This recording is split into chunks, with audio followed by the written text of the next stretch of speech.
Nuestro propósito es tan concreto como relevante. Se trata de abarcar todas las materias tratadas en la propuesta de Constitución expedida por la Convención Constitucional, que será plebiscitada el próximo 4 de septiembre. Participarán como exponentes y la totalidad de integrantes de nuestro claustro académico departamental activo. Casi 2 siglos de vida universitaria republicana nos imprimen carácter para afrontar con madurez y seriedad una discusión de esta envergadura. En el proyecto de nueva Constitución, y que eso de alguna manera da cuenta de lo inédito en esta materia, la palabra mujer se menciona 13 veces, la perspectiva o enfoque de género 10 veces y la paridad por su parte 34 veces.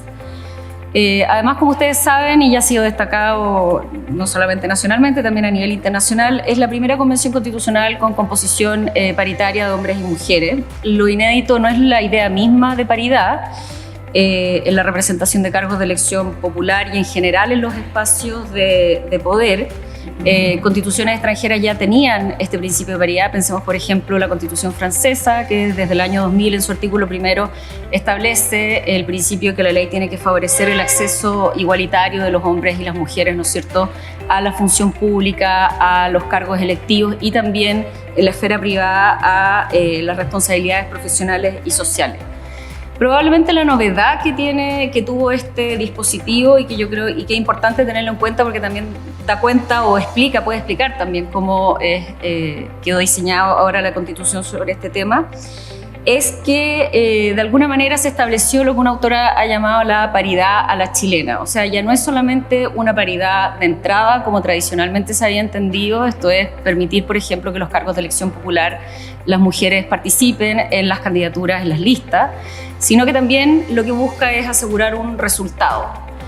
Combina entonces este principio de paridad a la entrada con, por ejemplo, la regla que se estableció en la reforma constitucional de un mínimo de un 50% de las mujeres en las listas que iban a postular, también que encabezaran las listas, y asimismo en la salida establece un mecanismo de corrección.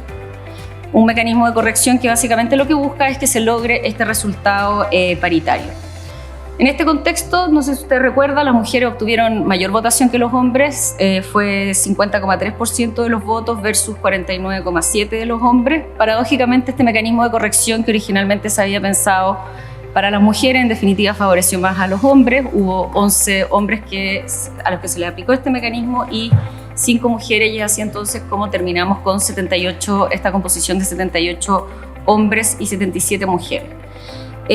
Yo creo que esto puede explicar también la fuerza que esta misma composición paritaria puede explicar la fuerza con que el concepto de democracia paritaria e igualdad de género se incorporó en este proyecto, así como otros modos de eliminar las asimetrías entre hombres y mujeres, como es, por ejemplo, la perspectiva de género. Respecto de la democracia paritaria, en general, como se ha entendido, hay muchas definiciones como se podrán imaginar, pero básicamente, y acá tomando un glosario de la Comisión Europea, uno lo puede entender como un concepto en que se entiende que la sociedad está formada por hombres y mujeres y en que tiene que haber una tasa de participación equilibrada entre los hombres y las mujeres. Por ejemplo, se considera que entre 40 y 60% de participación de mujeres estaría un poco en esta línea. La importancia de la democracia paritaria ya la vemos en el proyecto de nueva Constitución cuando se establece en el artículo primero, dentro de los principios generales, cuando se califica la democracia del Estado de Chile como una democracia paritaria e inclusiva. Paritaria lo podemos entender, ¿no es cierto?, en esta categoría de género, y lo inclusivo también entendido desde esta perspectiva de incorporar y fomentar de alguna manera la incorporación y la participación de las disidencias y las divergencias sexuales. ¿Qué instituciones se ven concernidas por este principio transversal o este criterio transversal de paridad? De partida, todos los órganos colegiados, que es esta bajada, digamos, de este principio de democracia paritaria se encuentra en el artículo 6º, con que todos los órganos colegiados del Estado van a estar compuestos paritariamente. Esto también se reitera, por ejemplo, en los órganos colegiados de elección popular. Pensemos en en el Congreso de Diputados y Diputadas, en la Cámara de las Regiones, a nivel regional en las asambleas regionales y a nivel comunal también en los consejos comunales. También en demás instituciones, en los sistemas de justicia e incluso aplica a campos que tradicionalmente han sido entendidos como masculinos, como por ejemplo las policías o las Fuerzas Armadas. ¿Cómo se garantiza esta paridad? En los órganos colegiados del Estado tenemos una regla bastante clara que dice que deben tener una composición que asegure al menos, o sea, es un piso, que el 50% de sus integrantes sean mujeres. También vemos una regla equivalente a propósito de los órganos con autonomía constitucional que están regulados en el capítulo 10 y en particular respecto de los órganos de elección popular se establecen dos, garantías o formas, digamos, de materializar esta paridad. Primero, en el sistema electoral, que se establece que es de resorte de la ley, pero con ciertas directrices básicas que va a tener que tener esta ley. Y asimismo alcanza también a las organizaciones políticas en dos dimensiones, en la dimensión organizacional, o sea que las mujeres, uno debiera entender que los cargos directivos también de las organizaciones políticas reconocidas legalmente debieran tener una participación, y también a nivel electoral. En los sistemas de justicia también aparece este principio de paridad, como aparece primero en los nombramientos, que tienen que respetar el principio de paridad, y a su vez en el mismo Consejo de la Justicia. El Consejo de la Justicia está diseñado también como un órgano paritario y que también tiene que tener en mente este principio de paridad. Ahora bien, otro modo de reconocimiento de la igualdad de género, ya pasando de la democracia paritaria, vamos a encontrar acá la perspectiva de género, ciertos derechos humanos que están establecidos específicamente a propósito de la mujer o que están muy vinculados con las problemáticas clásicas de la mujer, y también voy a tratar el tema de los cuidados, que me parece muy relevante. O sea, más allá del diseño de las instituciones y de la composición, la igualdad de género se erige de alguna manera en un valor constitucional transversal en el plano de los estándares de tratamiento de las mujeres y de sus derechos fundamentales.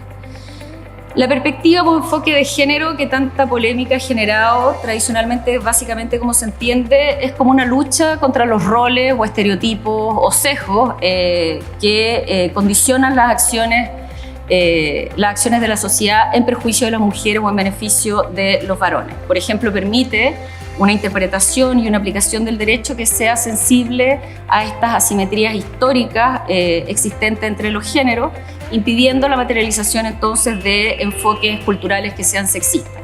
Por ejemplo, la visión de la mujer como que debe ser mirada como madre y encargarse, por ejemplo, de la crianza de los hijos. Diversas reglas, también transversalmente en la Constitución, apuntan a la incorporación del enfoque de género, y de esta manera entonces la perspectiva de género uno ve que de alguna manera debiera filtrarse como un estándar cultural en todas las relaciones sociales. Por ejemplo, nuevamente está entre los principios generales del proyecto Nueva Constitución.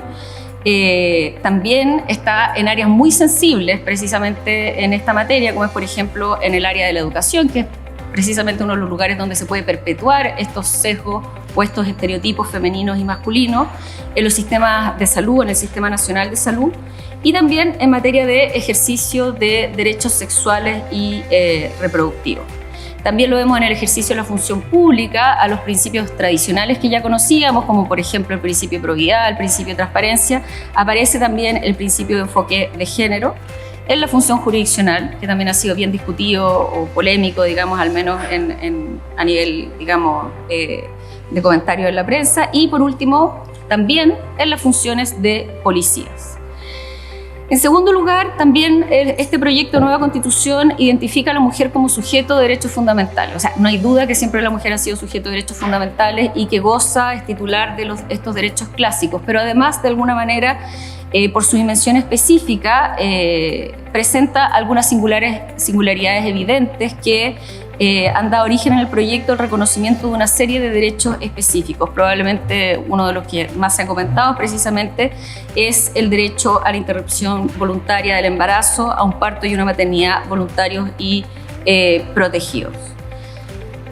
Y por último, a propósito, el tercer tema que quería tomar era el de los cuidados como expresión y presupuesto de la igualdad de género. De alguna manera, una prolongación de la concepción cultural de la mujer como madre ha implicado hacerla cargar tradicionalmente con las tareas domésticas.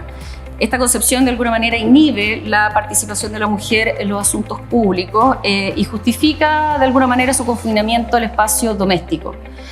En este contexto, el proyecto de nueva Constitución se consagra la corresponsabilidad y la carga social del cuidado. Y esto se puede de alguna manera entonces interpretar como una garantía de igualdad sustantiva entre hombres y mujeres, porque va a ser o debiera de alguna manera cambiar o reequilibrar los poderes en el seno, digamos, de la familia y también en el seno de la relación de la familia con la sociedad. Si uno piensa hasta ahora las políticas públicas en general que se establecían en esta materia, se establecían como intentando ayudar o facilitar la vida a la mujer. Y eso entendía, por ejemplo, que la sala de cuna está establecido cuando hay tantas mujeres, el postnatal, etc. Y esto de alguna manera lo que ha hecho, si bien evidentemente son políticas bien intencionadas, lo que ha hecho de alguna manera es perpetuar este estereotipo de roles, que es la mujer la encargada del cuidado, no solamente de los hijos, también de los padres, etcétera.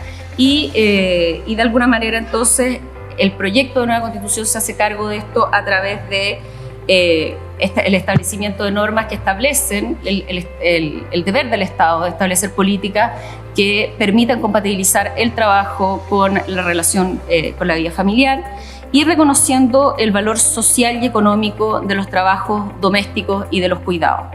Y en este sentido también tiene mucha importancia, a mi juicio, que el Estado va a garantizar un derecho a través de un sistema integral de cuidado. O sea, de alguna manera también no solamente se trata de un reequilibrio en el seno, digamos, doméstico o familiar, sino que también la idea de que también el Estado tiene que hacerse cargo de alguna manera de equiparar en esta materia en los roles clásicos entre el hombre y la mujer.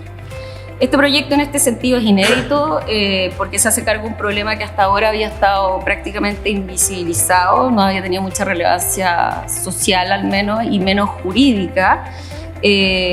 Sin duda es fruto de esta época, como les decía al principio, yo creo que no hay ninguna duda acerca de la incidencia que tuvo la misma composición del órgano convencional, esta composición paritaria para que estos temas surgieran en la discusión.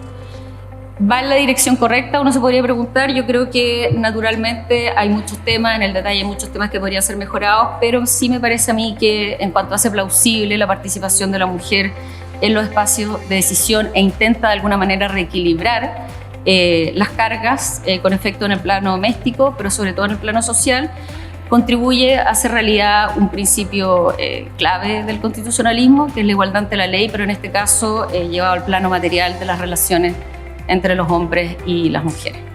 Muchas gracias.